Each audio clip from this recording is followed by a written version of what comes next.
Good afternoon, and welcome back once again to another episode of A Journey into the Mind with Francis Mahan. Today, my topic of conversation will be resiliency, being resilient to accept what is.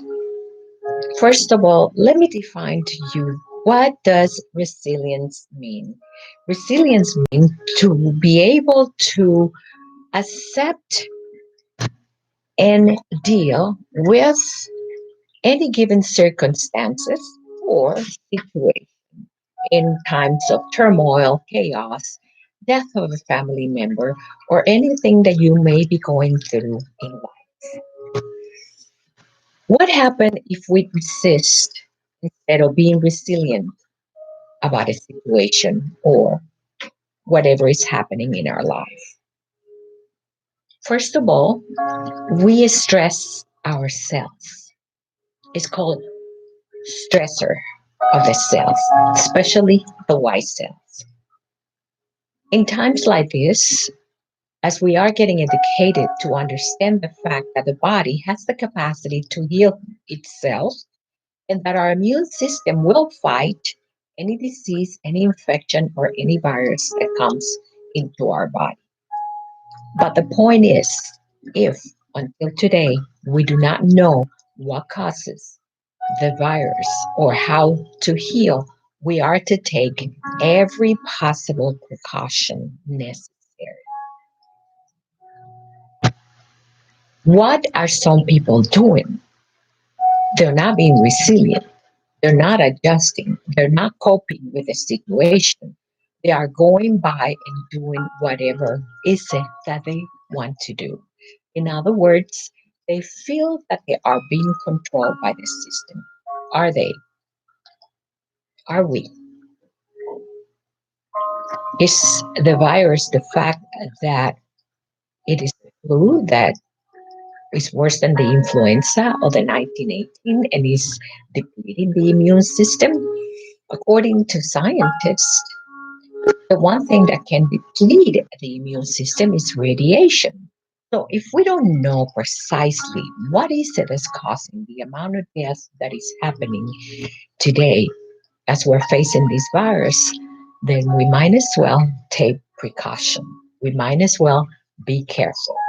We might as well use resilience, meaning we have to adjust and cope with the situation as it is.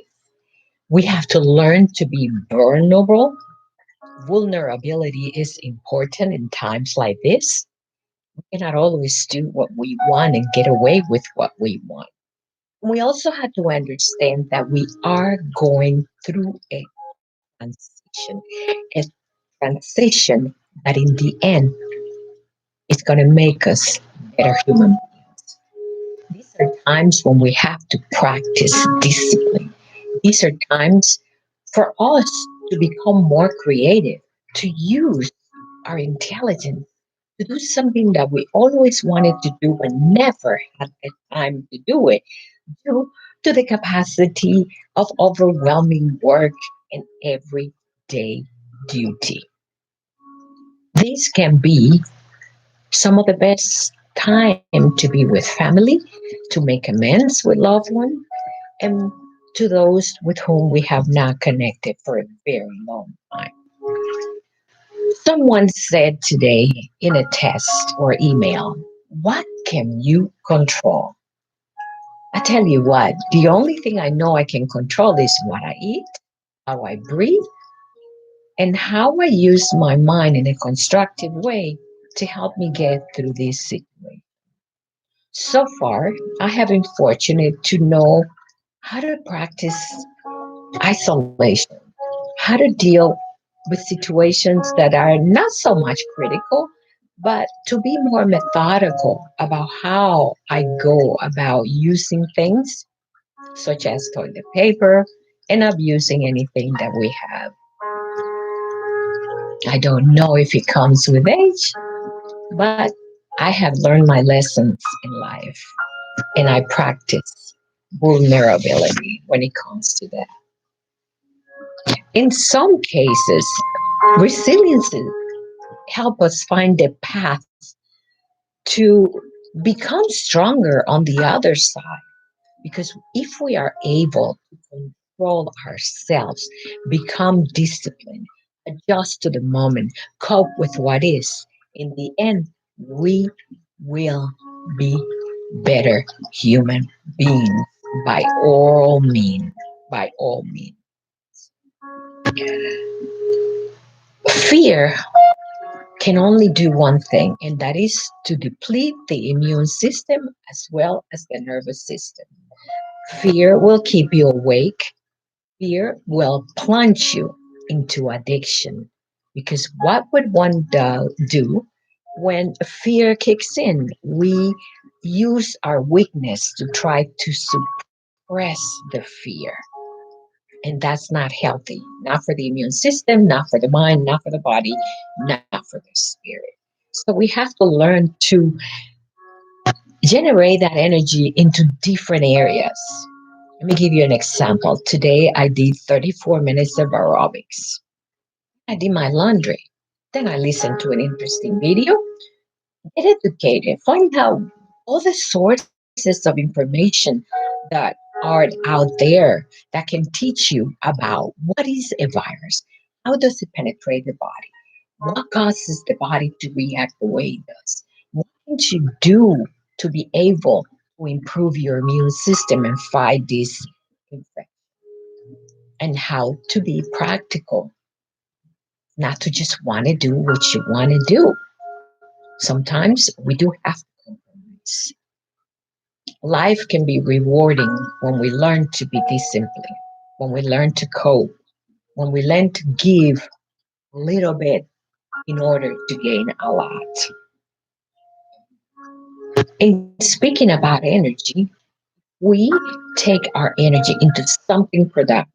We use our energy to be peaceful, calm inside. All of us are fearful. I'm fearful. Everybody's expressing themselves on the streets about how they feel, what's going on. We're all concerned. This is the first time that we have ever faced anything of this magnitude during this age, even for the millennials and the baby boomers. Since the 1918, we have not faced anything of this. So using our frequency in a very calm manner, in a way that can keep us coherent, if we can keep our mind and body coherent, chances are we have a better opportunity at healing from an illness than if we plunge our body into fear and a frequency that is so imbalanced that the body does not know how to respond, especially your white cells, which will be the one in your immune system to fight this evil virus.